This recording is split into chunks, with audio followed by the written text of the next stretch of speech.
Au nom du Père et du Fils et du Saint-Esprit, ainsi soit-il. Shalom, bien-aimés frères et sœurs dans le Seigneur. Nous sommes aujourd'hui le vendredi 28 août 2020 et nous méditons l'Évangile selon Saint Matthieu, chapitre 25, versets 1 à 13. Je suis la voix qui crie dans le désert. Préparez le chemin du Seigneur. Aplanissez ses sentiers. Et l'Évangile de ce jour nous interpelle, nous donne encore des instructions pour mieux préparer la venue, la seconde venue, la parousie de notre Seigneur Jésus-Christ.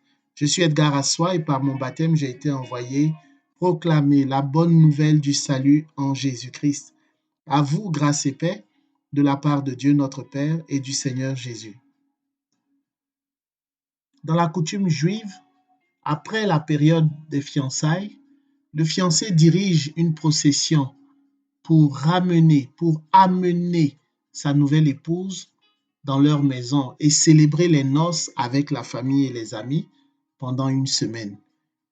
Dans la parabole des 10 vierges, dans la parabole de ce jour, le jeune marié arrive pour débuter la joyeuse procession et conduire sa femme à la fête des noces. Il arrive et il y a même un cri qui prévient les 10 vierges que le jeune marié arrive. Les vierges insensées ne sont pas prêtes et manquent d'huile, raison pour laquelle elles sont exclues de la célébration, tandis que les vierges avisées participent pleinement à la célébration. Également, les chrétiens sont appelés à être spirituellement préparés.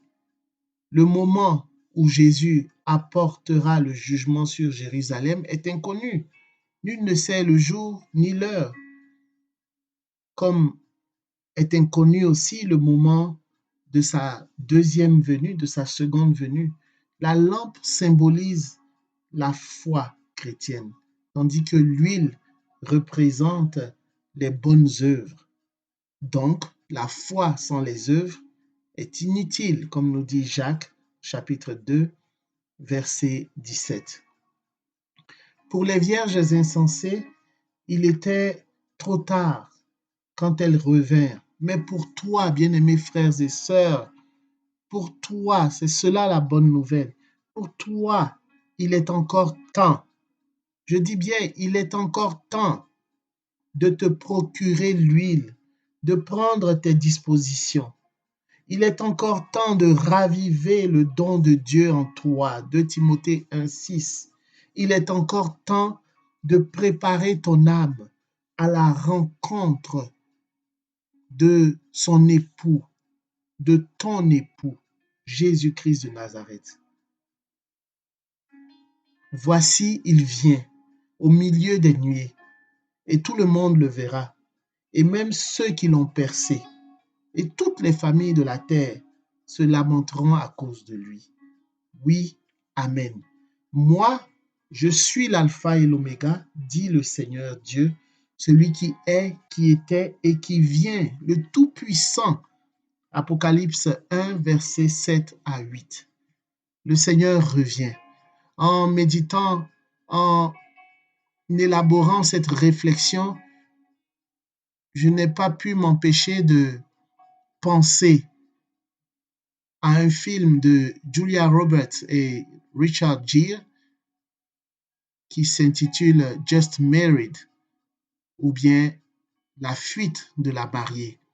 Dans ce film, l'actrice, la célèbre actrice, incarne une femme qui devient célèbre parce qu'elle a l'habitude d'abandonner son fiancé à l'autel. Le jour du mariage, avant que les vœux soient prononcés, elle s'enfuit. Elle devient ici une célébrité. Bien-aimés frères et sœurs dans le Seigneur, ce mariage qui nous attend entre l'époux et nous, ce n'est pas un film, ce n'est pas une simple histoire banale.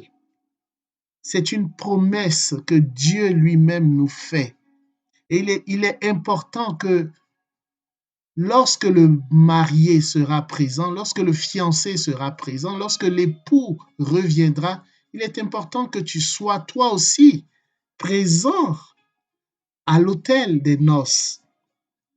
Il ne faudrait pas que ce jour-là, tu sois absent, absente pour une raison ou pour une autre. Les vierges insensées étaient absentes. Mais pour toi, il n'en sera pas ainsi. Parce que l'Esprit Saint te permettra de prendre tes dispositions, de veiller, de prier, de garder tes lampes allumées afin de ne pas rater la rencontre le jour des noces avec ton époux. Que la paix et la grâce de notre Seigneur Jésus-Christ soient ton partage, au nom du Père et du Fils et du Saint-Esprit, ainsi soit-il.